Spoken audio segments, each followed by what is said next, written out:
আপনাদেরকে নিয়ে আসলাম ক্ষুদ্র একটি কলার বাগানে দেখানোর জন্য যে অল্প জায়গায় বেশি লাভ কিভাবে করা যায়, কিভাবে কলা গাছ রোপণ করা হয়।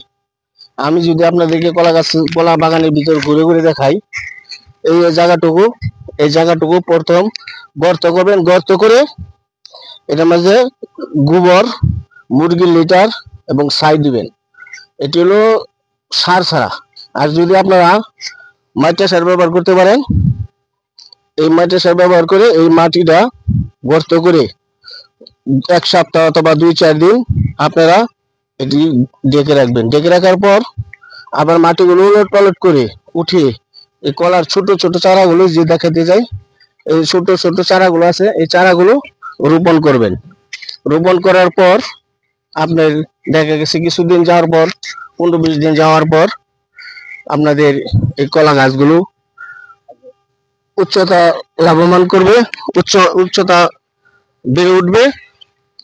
তারপর আমরা কি করব, তারপরও আবার করণীয় আছে। আমরা যদি ফসল ফলাতে চাই, যদি কলা ধরাতে চাই, কলা যদি খেতে চাই, তাহলে এই গাছের গোড়াগুলো, এই যে এই গোড়াগুলো এইভাবে পরিষ্কার করতে হবে। এই ঘাসগুলো কুবিয়ে দিয়ে পরিষ্কার করতে হবে, যাতে কলা গাছের গোড়াতে ঘাস না হয়। তাহলে আমরা লাভবান হইতে পারবো। যার একটু জমি আছে, 1 ঘন্টা 2 ঘন্টা কৃষি জমি আছে, আমরা সকলে চেষ্টা করব, হয়তো কলা বাগান, হয়তো ফলের বাগান, না হয়তো আমের বাগান, আর লিচুর বাগান। আমি আপনাদেরকে সরাসরি দেখাতে যাই। দেখুন, এই যে বাগানে কিন্তু কলা আসছে, এই যে কলা আসছে, আপনারা দেখতে পাচ্ছেন প্রিয় দর্শক, এই যে কলা আসছে। এই কলা কিন্তু পরিশ্রম করার কারণে কিন্তু কলা গাছে আসছে। আমরা যদি এইরকম কলা ফলাতে চাই, তাহলে আমাদের পরিশ্রম করতে হবে। তাই সর্বশেষ আমি 2-4টি কথা বলবো। যার 1 টুকরো জমি আছে, 1 শতাংশ 2 শতাংশ জমি আছে, ফেলে না রেখে আমরা কৃষি চাষ করি, কৃষি চাষের উপর নির্ভরশীল হই, কৃষি চাষ করি, আমরা লাভবান হতে পারবো। এরকম বিভিন্ন জায়গায় কলার চারা কিন্তু এইভাবে পাওয়া যায়। আমরা এনে রোপণ করে আমরা লাভবান হওয়ার চেষ্টা করি। আমরা কৃষি চাষের উপর নির্ভরশীল হই।